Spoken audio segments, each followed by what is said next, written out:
Hello everyone, and thanks for tuning into the Financial Investor channel. My name is Brent, and today is the 1st of November, so October is officially closed out. I have completed my end of October portfolio changes. I've captured I've recorded my dividend payouts and more. So inside of this article, we're going to be taking a look at my 1 month portfolio performance for the stocks in general within my portfolio. We're also going to be covering the overall buy-in stock performance. I did add the unit average cost. So of all the stocks, or of all the positions of a specific stock, say I bought AT&T at 5 different price points, I've added the unit average cost for all of those in, and that's how I generate my overall performance for that specific stock. We're also going to be covering the Roth IRA, begin funding in the account. We're going to be talking about a couple stocks that I bought inside of there. I do keep them separate. I do have my retirement account, and then I have my retirement account, and that's going to be shown here. I'm also going to be go over the monthly indexes, how they've changed, and compare them to my own portfolio. Then we're going to go into the monthly dividends that were paid out in the month of October, the stocks that I bought and sold in the month of October, and then the stocks that had increased their dividends. And we're all going to go ahead and cover that right now. So if you are brand new to my channel, I do make financial, stock market, and investment videos weekly, so do consider subscribing for future financial videos. So right off the bat, at the top, this is information as of 1 November. So I pulled all this information today for the month of October, and the range is from 1 October to 1 November. So stocks are reaching their very first month inside of my Merrill Edge portfolio. So here, this is my non-retirement account, and here we can see my monthly performance. So this is a new tab that I added in. This is the unit cost average, and this is just all the positions I have in a specific stock, what they're averaged down at.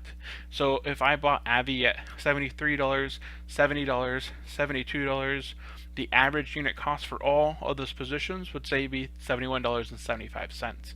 I also included the 1 month performance. So if you took just in general from 1 October to 1 November, this is how much that specific stock has changed. And then I have my buy-in stock performance, which is just from the date that I purchased AbbVie at $71.75. What has been my actual stock performance, or my capital gains for that specific stock. And AbbVie, of course, is up 28.83. This is one stock I really wish I would have doubled my equity in. I'm actually half in this position as I normally am in all my other stocks. So this is one, the ones that are actually have the highest appreciation in my portfolio. Those are the stocks that my equity is about half of the other ones. So AbbVie and Intel, the equity within those specific stocks are not as high as some of these other stocks. So I am trying to balance out my portfolio by averaging down right now on stocks that are down. That is my current sort of strategy at this moment. So AT&T, of course, has been down. So here we just kind of cover the unit cost averages. I'm not going to go ahead and cover them all.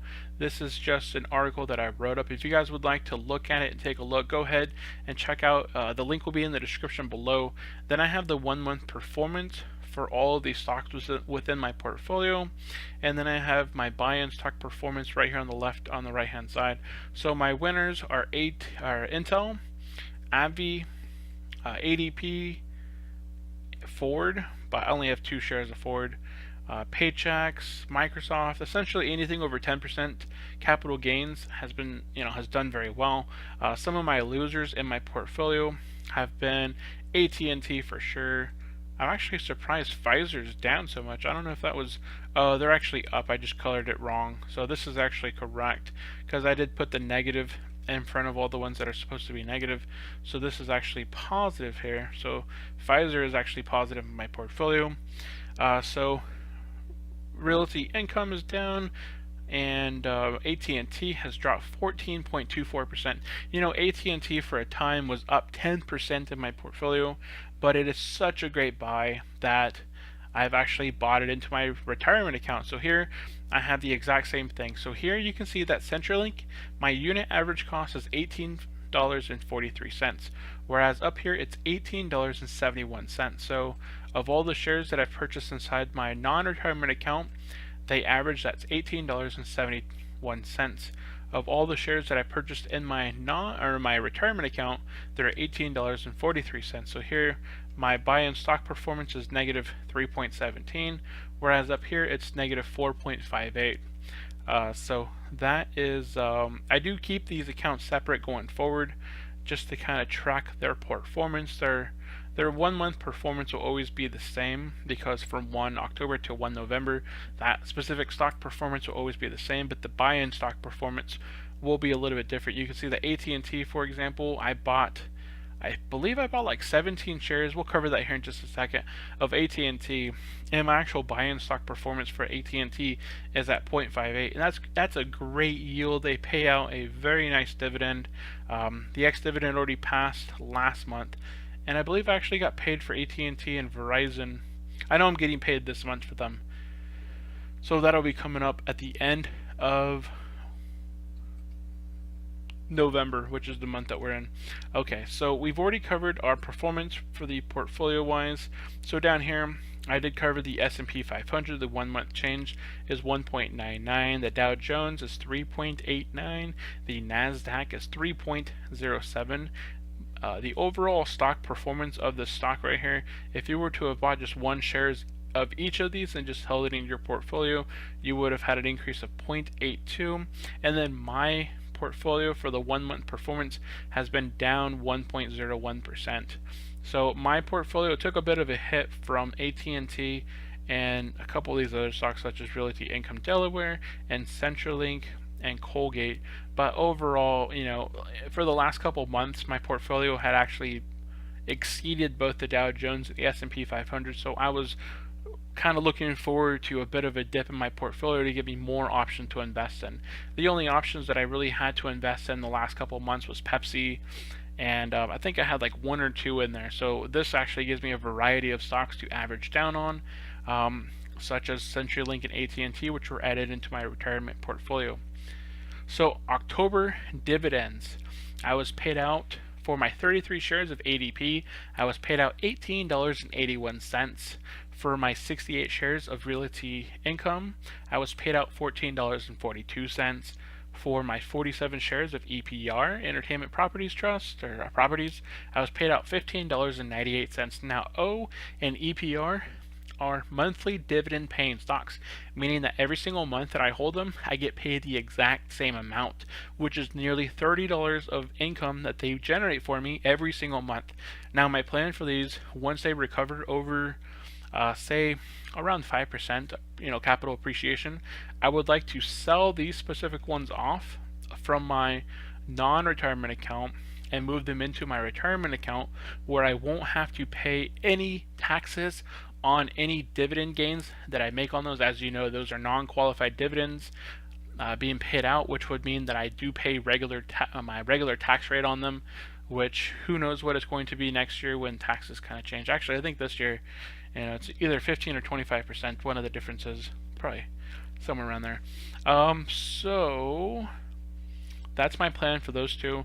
And then I have 106 shares of Cisco, my very friendly Cisco stock there, paid out $30.74, which is the highest for the month of October, giving me a total payout of $79.95. So very nice payout. Not as high as my other months. My other months are actually exceeding $200 now, but October, the next time that these stocks will pay out besides my O and EPR is back in January. So by then I will be picking up some additional stocks within my 1, 4, 7, and 10 monthly paying stocks. So this is actually incorrect. This is my October portfolio earned $79.95 in dividend payout.